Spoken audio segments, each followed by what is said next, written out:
Welcome to the 18th episode of our show, The Second Sex, where we explore Simone de Beauvoir's groundbreaking work and its lasting impact on feminist thought. And today, yeah, we're diving deep, Yeah. really deep. We are. We're plunging into a really specific part of her huge analysis. That's right, Chapter 5 of Part 2, Situation. It's titled The Married Woman. Oh, And we're focusing pretty intensely on pages 501 to 590. it's a dense section, isn't it? Full of history, sociology, psychology, philosophy, too. Oh, absolutely. And, it's good to remember, as the source material points out, Beauvoir was building on, well, a lot of previous thinkers. Yeah, people like Hegel, Marx, Kant, Heidegger, Husserl. Even her contemporaries like Sartre, obviously, and Levi-Strauss. His stuff on kinship seems relevant here. Definitely. You can see the influence. And the translation itself, the notes mentioned, trying to capture her voice, make it readable but still challenging. Which it certainly is. So our mission for you listening is basically to unpack these specific pages, pull out the key insights on Beauvoir's view of the married woman historically, socially, psychologically. Yeah, kind of give you the core nuggets from this fascinating chunk of the book. Let's get into it. Okay, so to really get Beauvoir on the married woman, we kind of have to circle back to her big idea first, right? The whole woman as the other thing. Exactly. That's the foundation for everything here. Man sets himself up as the default, the same, the subject. And woman, because she's different, gets lumped into this category of the other. Precisely. And Beauvoir argues this wasn't initially about sex, but over time, as roles developed, woman basically came to fill that entire other space in the male imagination. And she traces this way, way back, like to primitive societies. It's not just about physical strength, is it? No, not entirely. Biology plays a role, sure, woman's connection to reproduction to the species.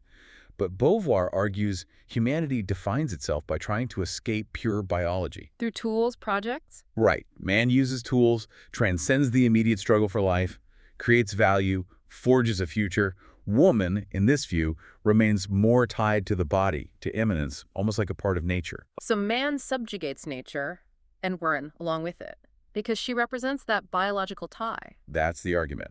Man's activity becomes value, while woman's role in perpetuating life is seen as, well, just perpetuating life, not creating transcendent value.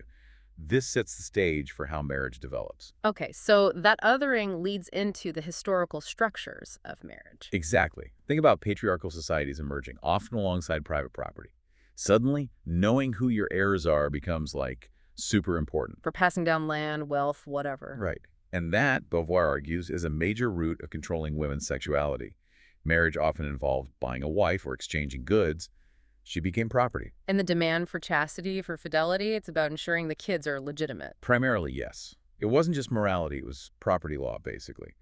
The sources mentioned extreme examples, like the Roman paterfamilias having the right to kill an adulterous wife. Wow. And that inequality persisted for ages, didn't it? Different rules for men and women on adultery. Absolutely. Even up to the Napoleonic Code. It shows how deeply ingrained the idea was. Woman's sexuality belonged to the husband, mainly for reproductive certainty. And this contrasts with places where maybe clan ties were stronger or matriarchal traces remained. Yeah, in those situations, premarital sex or adultery might not have been such a huge deal, legally speaking. It really highlights marriage as an institution tied to property, control, and women's status as, well, possessable. The low value placed on women is seen in other ways too, right? Like infanticide rates or lower blood money. Exactly. It all points to her being seen as less valuable than the male heir or warrior. She's transferred from father's property to husband's property. Okay, let's jump forward. Ancient Greece, cradle of democracy, philosophy. How did married women fare there? Not great, according to Beauvoir. She describes their situation as basically confinement. Semi-slavery, even. Remember that quote from Pericles? The best woman is she of whom men speak the least. Basically, be invisible. Right. And it wasn't just social norms. It was baked into the literature and philosophy. Hesiod saying you can't trust women. Aristotle seeing woman as deficient, lacking in reason. Even Xenophon describing husband and wife as strangers, just managing the household economy. Yeah, deep misogyny. Plato was maybe an exception, suggesting education for women, but his ideas were apparently mocked. It shows how pervasive the confinement was. They were scorned for lacking qualities they were actively prevented from developing. Okay, fast forward again, the French Revolution. Big ideals of liberty, equality. Did things change for women? Well, there were definitely voices like Olympe de Gouges with her Declaration of the Rights of Woman. People tried to push for change. But it didn't stick. No. De Gouges was executed. Women were explicitly told to stick to childcare and housework. Chaumette, the prosecutor, literally said, "Be a woman. Mm. Those are your tasks." They were banned from political clubs. So the universal rights didn't really apply to them. Seems that way. There were some small gains, like in inheritance law. Divorce became possible for a time. But overall, women, especially bourgeois women dependent on husbands, couldn't really unite or push back effectively. Any woman who agitated was condemned because she was a woman stepping out of line. And then the Industrial Revolution. New economy, new problems. Or old problems in new forms. Working-class women faced horrific exploitation, hunger, exhaustion. Manufacturers actually preferred them sometimes. Why? Seen as more docile, more desperate, willing to work for less under worse conditions because they had families to support. Marx pointed out how their supposed feminine qualities were used against them. That quote is brutal. Beast of luxury or beast of burden. Yeah, it sums up the limited options Beauvoir saw. And organizing, forming unions. That was slow to happen for women, leaving them even more vulnerable. So history shows this pattern of confinement, control, exploitation. But Beauvoir goes deeper into the personal, the psychological effects on the married woman herself. Yes, and this is where her analysis gets really, really sharp. She looks at the everyday stuff, like housework. The Sisyphusian torment. Exactly. Rolling the boulder up the hill just for it to roll back down. You clean, it gets dirty again. Cook, it gets eaten. Mend, it tears. It's endless, repetitive work. And crucially, she argues, it doesn't conquer a positive good. You're just constantly fighting against disorder, decay. You wear yourself out running on the spot, just maintaining the present. Never building something lasting or achieving a sense of, I don't know, completion through the work itself. Right. There's no final victory. It echoes that validates question, what's the point? You have to begin again the next day. It's necessary, but it doesn't intrinsically offer transcendence or justification. Her value often still comes from outside, from her husband or society. And motherhood, often seen as the ultimate female role. Beauvoir questions that too. Deeply. She pushes back against the whole natural mother ideal, the assumption that it's automatically fulfilling or that women are inherently suited to it. She points out, there are bad mothers. And she talks about a criminal paradox, right? Yes. This is huge. Society says women are incapable, unfit for serious careers, public life, basically incompetent outside the home. Right. And yet they're entrusted with the most serious task of all. Yeah. Raising children, forming human beings. So incompetent for governing, but fine for shaping the next generation. Exactly. Beauvoir suggests it's often given as compensation flesh and blood toys because other avenues for their will and energy are blocked.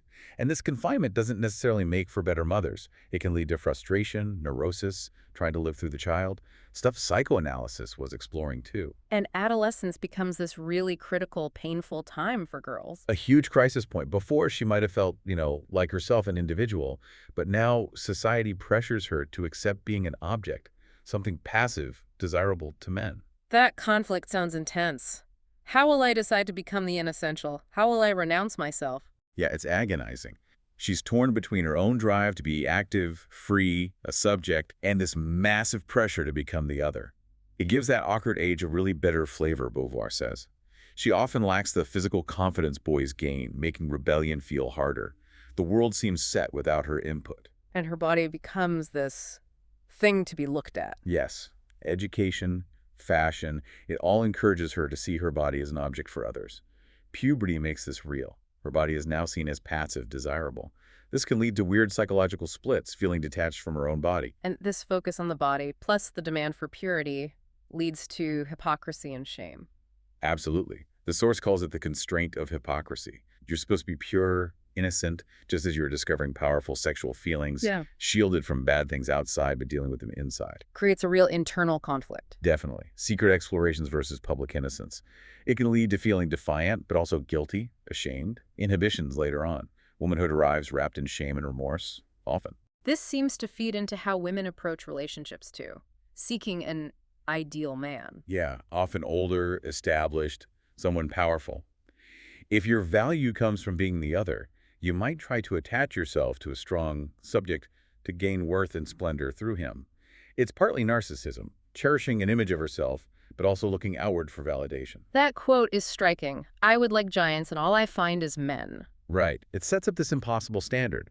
You end up dismissing real people Or weirdly, pulling back if the ideal man shows vulnerability and becomes, well, human. Just a man like the others. Sounds like a recipe for disillusionment or choosing unavailable men. It can be. Beauvoir mentions patterns of choosing married men, unobtainable figures. The quest for the impossible ideal can make real reciprocal love difficult. And if a woman does invest her whole self in a traditional marriage, defining herself entirely through her husband, what happens if it ends? It's devastating. A crushing catastrophe. Her entire identity, her future, everything was tied to him. That quote, "What can I do if Jacques no longer loves me?" It's heartbreaking. Years invested, and suddenly, nothing. She's left completely adrift. Feels like a dethroned queen. Beauvoir calls putting your whole self in another's hands a generous mistake, but one punished severely. Failure can only be useful if she can somehow pick herself up, find autonomy, often through work. She mentions figures like Heloise or Colette's characters finding salvation that way. Okay, so given this difficult picture, Beauvoir does look at ways women have tried to find some meaning or escape, right? She does. She considers religion, for instance, Mm. often offered as a sort of mirage of transcendence for those stuck in immanence. Historically, she argues, it often just reinforced male power god backing up man's rules. But maybe less so in modern times. It shifts slightly, yeah. Becomes more about mystification, offering spiritual equality, souls are equal before God, even if earthly reality is unequal. This can give a sense of worth outside social roles. And it appeals particularly to girls. Often, yes. God's gaze can feel like it cancels out male privilege, validating them directly. Strong faith can give women real inner strength, like the saints she mentions, Catherine of Siena, Joan of Arc. But, Beauvoir adds, the church usually ensures this doesn't translate into actually challenging male authority in the world. What about other paths, like the arts or intellectual life? Artistic professions like acting or dancing are interesting cases. They can reinforce femininity, but also offer independence, economic freedom, and meaning through work. Success there can enhance sexual worth, and the job itself justifies narcissism. Focusing on appearance becomes professional. They might even become true artists, creating meaning. And women writers or intellectuals. That's a tougher path, as Beauvoir sees it. She talks about writers like Austen or the Brontes having to use so much energy just fighting constraints, arriving out of breath where men can just start writing. Even modern women, while freer, are still often held back by expectations of femininity. So just achieving clarity, seeing the situation for what it is a huge step. A massive step. Denouncing the mystification is crucial. But Beauvoir worries they sometimes stop there, content with revealing illusions, but not pushing deeper into universal truths. Maybe because they're so focused on the cause of women, they lack that fully disinterested perspective on the world. The effort of just seeing reality uses up energy needed to remake it. Which leads us finally to her vision for, well, a better way. Authentic love, authentic freedom. Yeah, she's really critical of traditional marriage as a mutilation, where partners are meant to complete each other. She sees the husband's demands, wanting his wife to be both his possession and mysteriously other servant and goddess, as impossible and doomed to create unhappiness. Because it's fundamentally unequal. Yeah. He wants her grounded, but wants his own freedom. Exactly. And the wife spends her life recognizing this betrayal, she argues. Beauvoir's alternative is, well, it's radical for the time. Authentic love needs two autonomous existences. Not two halves making a whole, two wholes choosing to be together. Precisely. Marriage shouldn't be an escape, or one person annexing the other. Like Nora in Ibsen's play, she says, a woman needs to be a person first, before being a wife or mother. An autonomous subject. And this ideal couple, they aren't isolated? No, they're integrated into society. Individuals who can stand on their own. The bond between them isn't dependence, it's pure generosity, based on something crucial. Reciprocal recognition of two freedoms. That phrase really stands out. It's the absolute core. It's not about owning or being owned. It's about two free individuals seeing, valuing, and respecting that freedom in each other. And she insists this isn't just a fantasy. Such couples do exist sometimes. It requires both partners to be subjects capable of shaping their own lives and recognizing that in the other. Wow. Okay, so this deep dive into just one chapter, The Married Woman, shows the incredible depth of Beauvoir's analysis in The Second Sex. From the core other concept, through history, society, psychology, the limitations women faced, and her vision for freedom. Yeah, and understanding this context, this analysis, really helps you, the listener, grasp the complex, often invisible forces Beauvoir argued have shaped women's lives within marriage and just how challenging overcoming them really is. It really does. And it leaves us with a thought, doesn't it? If Beauvoir is right that women historically had to spend so much energy just clearing away illusions to even see reality, what does it take, individually and collectively, to find the energy not just to see, but to actively remake that reality? What does that reciprocal recognition of two freedoms actually look like day to day in practice? Something to think about.